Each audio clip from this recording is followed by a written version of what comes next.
ప్రతి బూత్లో మా జూబ్లీహిల్స్ స్థానిక నాయకత్వం చాలా అద్భుతంగా కష్టపడ్డారు. వారికి కూడా హృదయపూర్వకంగా నా ధన్యవాదాలు, హృదయపూర్వకంగా వారికి కూడా నమస్కారాలు. శ్రీమతి మాగంటి సునీత గోపీనాథ్ గారు అభ్యర్థి కొత్తదైనప్పటికీ, వారికి ఇదివరకు రాజకీయ అనుభవం లేకపోయినప్పటికీ వారు కూడా నిజంగా చాలా కష్టపడ్డారు. చాలా పెద్ద ఎత్తున వారు కూడా మరి పోరాటం కూడా చేసినారు. చివరి రోజు మరి ఏ రకంగా వారు పోరాడినారో మీరు అందరూ కూడా చూశారు. వారికి కూడా నా అభినందనలు. ఎందుకంటే కొత్త అభ్యర్థి అయినప్పటికీ, ఎక్కడా కూడా ప్రత్యర్థి ముఖ్యంగా అధికార పార్టీ అయినప్పటికీ, అధికార యంత్రాంగం మొత్తం ఉన్నప్పటికీ వారు కూడా మొక్కవోని ధైర్యంతో కొట్లాడినారు. సునీత గోపీనాథ్ గారికి మనస్ఫూర్తిగా నా అభినందనలు. అట్లాగే బీఆర్ఎస్ పార్టీకి మరి ఓటేసిన జూబ్లీహిల్స్ ప్రజలకి మరి చివరి ఓటింగ్ శాతం ఇంకెంత తెలియదు, బట్ చాలా గణనీయంగా గౌరవప్రదంగా మా పార్టీకి కూడా ఓట్లు వచ్చినాయి. మరి మాకు ఓటేసిన జూబ్లీహిల్స్ ప్రజలందరికీ కూడా పేరు పేరున వారికి కూడా కృతజ్ఞతలు. సరే, సహజంగానే ఒక రాజకీయ పార్టీగా ఎన్నికల్లో దిగినప్పుడు గెలుస్తామనుకొని దిగుతాం, గెలుస్తామనుకొని కొట్లాడతాం, గెలవాలని కొట్లాడతాం. అట్లనే కొట్లాడినాం. గత 2 ఏళ్లుగా బీఆర్ఎస్ పార్టీ ప్రధాన ప్రతిపక్ష పార్టీగా తన పాత్రను అద్భుతంగా పోషించింది. ప్రజా సమస్యలను మరి కేంద్రంగా చేసుకొని ప్రజల వాదనను, ప్రజల వేదనను ఇవాళ ప్రభుత్వం ముందు పెట్టడంలో, అది శాసనసభలో అయితేనేమి, ప్రజాక్షేత్రంలో అయితేనేమి, సోషల్ మీడియాలో అయితేనేమి చాలా బలంగా బీఆర్ఎస్ పనిచేస్తున్నది. మా పని ఇట్లాగే భవిష్యత్తులో కూడా కొనసాగుతూనే ఉంటుంది. ఎందుకంటే ఈ ఉప ఎన్నికల్లో కూడా మేము నిజాయితీగా కొట్లాడినాం. ప్రజా సమస్యలనే కేంద్ర బిందువుగా చేసుకొని, ప్రజలనే ఎజెండాగా చేసుకొని ఎన్నికల్లో డెఫినెట్గా చిత్తశుద్ధితో నిజాయితీగా మేము కొట్లాడినాం. మీకు తెలుసు ఎట్లా ఎన్నికలు జరిగినాయో కూడా అందరూ చూసినారు, నేను చెప్పక్కర్లేదు ప్రత్యేకంగా. మరి మొత్తం ఎన్నిక ప్రచారం ముగిసేదాకా ఎట్లా జరిగింది, ప్రతి సర్వేలో కూడా బీఆర్ఎస్ గెలుస్తుందని ఎట్లా చెప్పింది, ఆ తర్వాత ఆఖరి 3 రోజులు ఏం జరిగింది, ఇదంతా ప్రజలు చూసినారు. నేను అందులోకి పోను, అవి చెప్పను. కానీ ఒకటి మాత్రం వాస్తవం, ఈ ఎన్నిక డెఫినెట్గా మరి మాకు కొత్త ఉత్సాహాన్ని ఇచ్చింది, కొత్త బలాన్ని ఇచ్చింది. ఎందుకంటే మరి స్పష్టంగా ప్రజలు ఒక తీర్పు ఇచ్చారు. ఈ రాష్ట్రంలో ప్రత్యామ్నాయం కేవలం బీఆర్ఎస్ మాత్రమే. ఇంకా అది అందులో అనుమానమే లేకుండా ఖచ్చితంగా ఈ ప్రభుత్వం ఏదైతే పనిచేస్తుందో వారికి ప్రత్యామ్నాయంగా పోరాడుతున్న ఒకే ఒక్క పార్టీ బీఆర్ఎస్ అనే మాట స్పష్టంగా ప్రజలు చెప్పారు. డెఫినెట్గా దాన్ని కూడా మేము మాకు ఒక సానుకూల అంశంగానే తీసుకుంటా ఉన్నాం. సరే, ఇక ఈ ఎన్నికల్లో ఏ రకంగా అధికార యంత్రాంగం మోహరించింది, ఏ రకంగా వారు పనిచేశారు, ఇవన్నీ కూడా మీ కళ్ళ ముందున్నాయి. నేను వాటి విషయంలోకి ఎక్కువగా పోను. 2014 నుంచి 2023 మధ్యన కూడా చాలా ఉప ఎన్నికలు మన రాష్ట్రంలో జరిగినాయి. దాదాపు 7 ఉప ఎన్నికలు జరిగినాయి. ఈ 7 ఉప ఎన్నికలు పాలేరు కానీ, నారాయణ ఖేడ్ కానీ, హుజూర్ నగర్ కానీ, దుబ్బాక కానీ, నాగార్జున సాగర్ కానీ, హుజూరాబాద్ కానీ, మునుగోడు కానీ, ఈ అన్ని ఉప ఎన్నికల్లో మీరు ఆ రోజు కనుక గమనించినట్టయితే అప్పటి ప్రతిపక్ష పార్టీ కాంగ్రెస్ పార్టీ, ప్రధాన ప్రతిపక్ష పార్టీ, ఒక్క ఉప ఎన్నికల్లో కూడా గెలవలేదు. 7 ఉప ఎన్నికల్లో మేము దాదాపు అన్ని గెలిచాం, దాదాపు 5 గెలిచాం, ఒక 2 ఓడిపోయాం అంతే తప్ప మరి ప్రతిపక్షంలో ఉన్న కాంగ్రెస్ పార్టీ ఆనాడు ఒక్క ఉప ఎన్నికల్లో గెలవకపోయినా చివరికి మళ్ళీ 2023 సార్వత్రిక ఎన్నికల్లో వారు విజయం సాధించారు, గవర్నమెంట్ కూడా ఫామ్ చేశారు.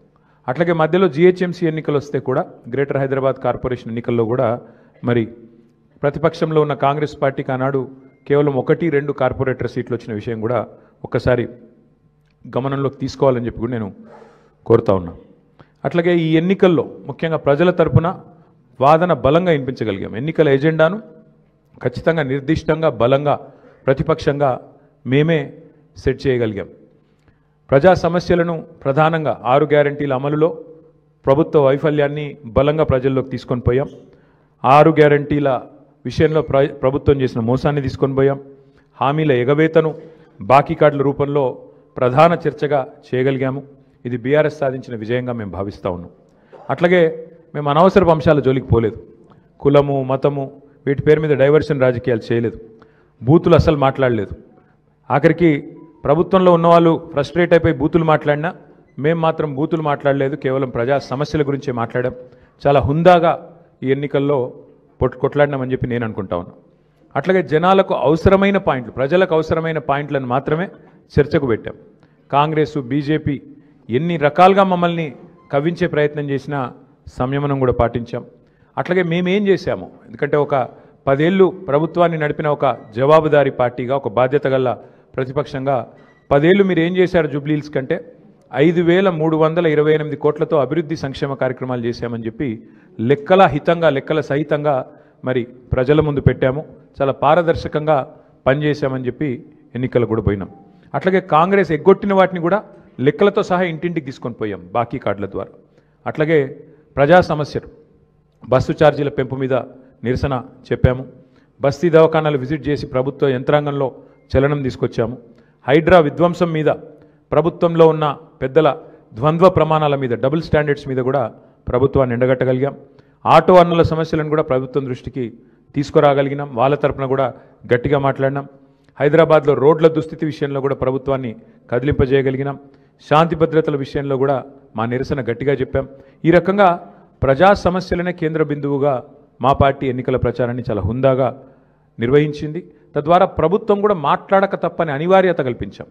చివరికి 2 ఏళ్లలో ఒక్కసారి కూడా మరి సమీక్ష చేయని ముఖ్యమంత్రి గారు ఆఖరి ఎలక్షన్ ముందు రోజు 6 గ్యారంటీల మీద సమీక్ష చేయక తప్పని పరిస్థితి కూడా వచ్చింది అంటే ముమ్మాటికి అది బీఆర్ఎస్ విజయమే. అట్లాగే 2 ఏళ్లుగా మైనారిటీకి మంత్రివర్గంలో స్థానం లేదు. బీఆర్ఎస్ ఏదైతే మరి మంత్రివర్గంలో ఇట్లా మైనారిటీలకు స్థానం లేదు, ఒక ఎంపీ లేరు, ఎమ్మెల్యే లేరు, ఎమ్మెల్సీ లేరు అని గట్టిగా మాట్లాడితే చివరికి అనివార్యంగా అజారుద్దీన్ గారికి మంత్రి పదవి ఇయ్యక తప్పని అనివార్యత కల్పించింది కూడా ఖచ్చితంగా మా యొక్క ఎన్నికల ప్రచార సరళి. తప్పకుండా ప్రధాన ప్రతిపక్షంగా మరి మా బాధ్యత మేము నిర్వర్తించినాం. సరే, సహజంగానే ఒకటి మాత్రం ఉంది, గెలుపు ఓటములు పెద్దలు కేసీఆర్ గారు ఎప్పుడు చెప్తుంటారు, గెలవాల్సింది పార్టీలు కాదు, గెలవాల్సింది ప్రజలు అని.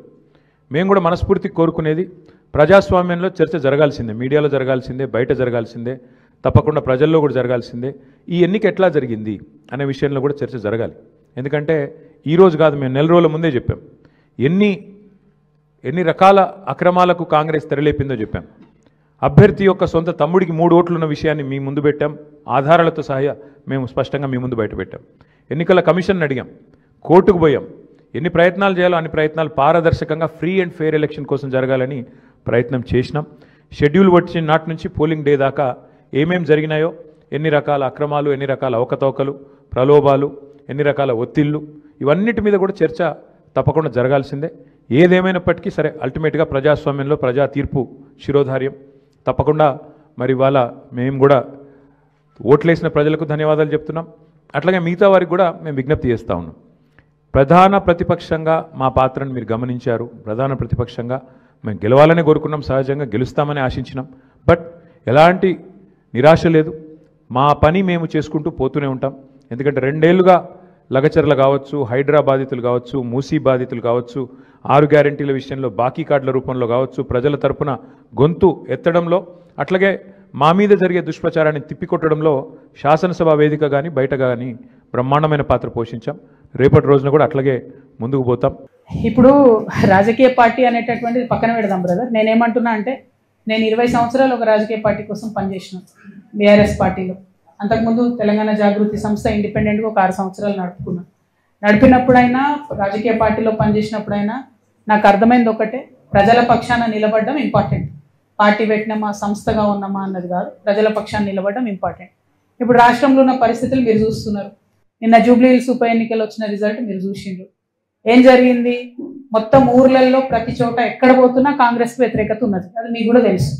అంత వ్యతిరేకత ఉన్నా అన్ని వేల మెజార్టీతో కాంగ్రెస్ పార్టీ ఎట్లా గెలిచింది, ఎందుకు గెలిచింది అంటే, అనుకున్న స్థాయిలో ప్రతిపక్షమైనటువంటి బీఆర్ఎస్ అందుకొని పనిచేయలేకపోతుంది అన్నది క్లారిటీగా అర్థమవుతున్నది. అక్కడ వాళ్ళు సోషల్ మీడియాలో ఉద్యమాలు చేస్తున్నారు తప్పితే కిందకు వచ్చి ఎటువంటి ఉద్యమాలు చేస్తలేరు.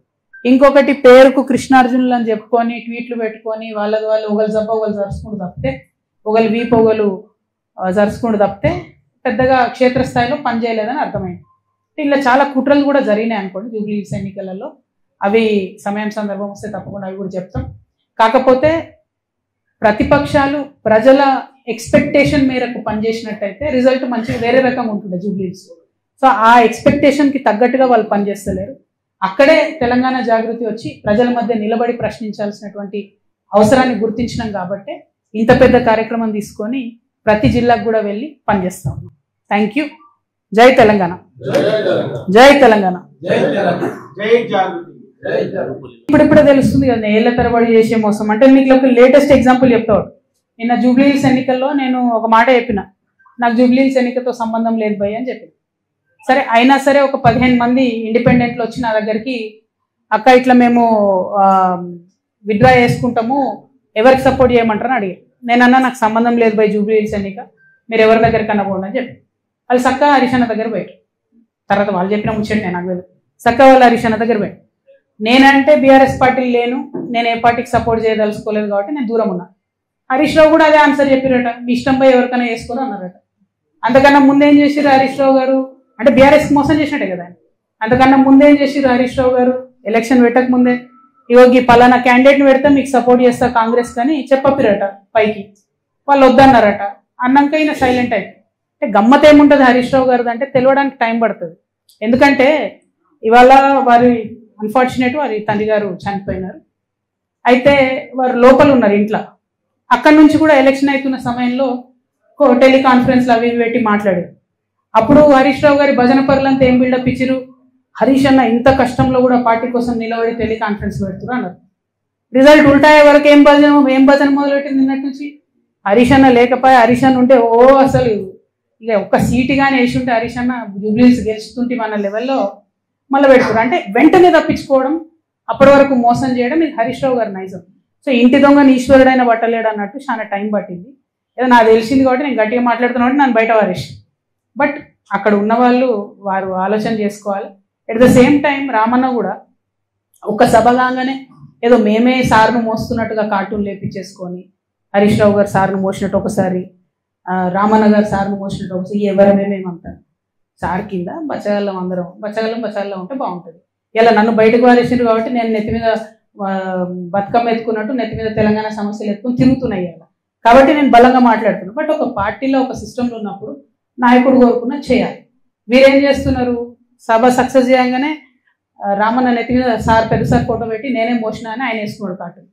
తెల్లారి ఈయనేం చేసిండు, హరీష్ అన్న వి ప్రకాష్ లాంటి వాళ్ళని కొంతమందిని పెట్టుకొని అసలు హరీష్ లేకపోతే కేసీఆరే లేడు, హరీష్ లేకపోతే తెలంగాణ ఉద్యమమే లేదు, ఏంది ఇది అవసరమా? ఇప్పుడు ఇక్కడ పద్మదేవేందర్ రెడ్డి గారు ఉన్నారండి. వీరు 2009లో ఎక్కడ ఉన్నారండి? కేసీఆర్ గారి మీద నాకు గుర్తుంది, 2 చేతులతోని దుమ్మెత్తి పోసి పార్టీని ఇడిచిపెట్టి వెళ్ళిపోయింది. ఆమె టికెట్ ఇవ్వకపోతే మేడం వెళ్ళిపోయినరా, మళ్ళా జర ఉద్యమం గట్టిగా ఈ సార్ దీక్ష చేయగానే ఎట్లా వచ్చింది వాపస్? ఎవరు సపోర్టు మేడంకి, ఆ దేవేందర్ రెడ్డి అన్నకి? హరీష్ రావు గారు కదా. మరి ఈ జిల్లాలో ఒకే సపోర్ట్ ఉన్నారు, తీసుకొచ్చిరు. ఇక్కడ వింటుంటే అసలు ఎంత ఘోరం అండి వస్తుంటే అవి నాకు కొన్ని చెప్పబుద్ధి అయితే లేదు. ఒక్కొక్క ఉద్యోగం ఇస్తామని 2 లక్షలు తీసుకుంటారా, 3 లక్షలు తీసుకుంటారా? అన్ని మెదక్ల పనులు పెండింగ్ ఉంటాయా? మరి అట్లాంటి నాయకులు సపోర్ట్ చేయొచ్చా బీఆర్ఎస్? ఆనాడు ఆ మేడం టీఆర్ఎస్కి వెళ్ళి బయటకు పోయి కేసీఆర్ గారి మీద 2 చేతులతో దుమ్మేసిపోతే ఆమెకు సపోర్ట్ చేసింది ఎవరండి? ఆ రోజు ఇటుపక్క పద్మకు ఓడిపోతుంది, అటుపక్క వైపీఆర్ అఫీషియల్ టీఆర్ఎస్ క్యాండిడేట్ ఓడిపోతాడు, ఇంకో మనిషి గెలుస్తాడు. హౌ సపోర్ట్ చేయలేదా హరీష్ అన్న? అసలు చేస్తున్నాడు ఆయన. నేనేమంటున్నా అంటే ఫైట్ ఉంటే స్ట్రేట్ ఫైట్ చేయాలి. ఇప్పుడు నన్ను బయట వారేసిరు, నేను సింపుల్గా ఏం చేసిన, సరే పోయి నన్ను బయట వేసిరు, నాకు తెలిసిన కాడికి నేను ప్రజా సమస్యల మీద ఎత్తుకొని తిరుగుతా అంటాను. అట్లా స్ట్రేట్ ఫైట్ చేయాలి. లేదు మోసపూరితమైన ఫైట్ చేస్తారు కాబట్టి నేను ఒకటే అంటున్నా, ఒక పక్క రామన్న సోషల్ మీడియా ట్విట్టర్ ఇడిచిపెట్టి గ్రౌండ్లకు రావాలి, వస్తే బాగుంటుంది ప్రజలకు. ఇంకో పక్క హరీష్ అన్న మోసం చేయడం బంద్ చేసి నువ్వు కృష్ణునివా నువ్వు అర్జునువా ఏందో డిసైడ్ చేసుకొని ఆ పాత్ర ఏందో స్ట్రేట్ ఫార్వర్డ్ చేయాలి. వీళ్ళు పేరుకు కృష్ణార్జునాలు పెట్టుకుంటారు, ఒకరి మీద ఒకరు బాణం వేసుకుంటే పాపం బలేదు ఎవరే, టీఆర్ఎస్ కార్యకర్తలు కదా. ఇప్పుడు నిన్న నిజంగా చెప్తున్నా, నేను వచ్చి మెదక్ జిల్లాలో ఉన్నా అంటే జూబ్లీహిల్స్ ఎన్నికల తర్వాత కొన్ని వేల మంది బీఆర్ఎస్ కార్యకర్తలు, కొన్ని వేల మంది నేను చెప్తున్నా, అక్క మీతో ఉంటాం, మీతో వస్తాం, వీళ్ళు నమ్ముకుంటే ఉండలేదు. నేను కూడా చెప్తున్నా, తమ్ముళ్ళు మీరు వీళ్ళిద్దరు నమ్ముకుంటే వాళ్ళు ఒకరినొకరు బాణాలు వేసుకుంటే సరిపోతుంది. పక్కోని మీద వేయరు, పక్కపాటోని మీద వేయరు, మనోళ్ళనే. అరే ఇక్కడ నిన్న నేను ఒకరింటికి పోతే పాపం ఆయన పక్కకు పిలిచి చెప్తున్నాను, అక్క ప్లీజ్ మీరు నమ్మకండి, వీళ్ళు మనకు పార్టీకి చేస్తలేరు పని అంటే, నేనే లేను కదా పోయి పార్టీలు అంటే, లేదక్క మేము మీతోనే ఉంటాం, పార్టీ కార్యకర్తలకు మాత్రం ఏమాత్రం లాభం జరగలే అని చెప్తున్నాను. ఎవరండి ఈ జగదీష్ రెడ్డి ఎవరు చెప్పు, ఈ ప్రశాంత్ రెడ్డి ఎవరు చెప్పు, ఈ మదన్ రెడ్డి గారు ఎవరు, నిరంజన్ రెడ్డి గారు ఎవరు? ఏముండే వాళ్ళకు ఇప్పుడు ఎట్లున్నారు వాళ్ళు? కొన్ని కార్యకర్తలు ఉన్నారు, నేనే ఉన్నా, మీరు చూసుకోండి, నా ఆస్తిపాసులు లెక్కలు తీసుకోండి. 2014 ముందు ఏది ఉంది అదే ఉంది నా దగ్గర. ఛాలెంజ్ చేసి చెప్తున్నా, 3 ఏళ్ళు ఈడీ సిబిఐ నా ఎంట పడ్డది, కీసం ఎత్తనే మన ఉన్నదా నా దగ్గర అదనంగా? నాలాంటి ఉద్యమకారులు ఇక్కడ 100 మంది ఉన్నారు, దగపడ్డ ఉద్యమకారులు, వీళ్ళకి ఏముందండి? నేనేమంటున్నా అంటే బ్రదర్, నేను చెప్పాను. నేనేమంటున్నా అంటే టిఆర్ఎస్ పార్టీ కార్యకర్తలను ముంచుడు, నాయకులు పెరుగుడు ఇది కరెక్ట్ కాదు. పార్టీ అనేది ప్రజల పక్షాన ఉండాలి. అవకాశం ఉంటే అట్లా పనిచేస్తే బాగుంటుంది. ఏమన్నారు?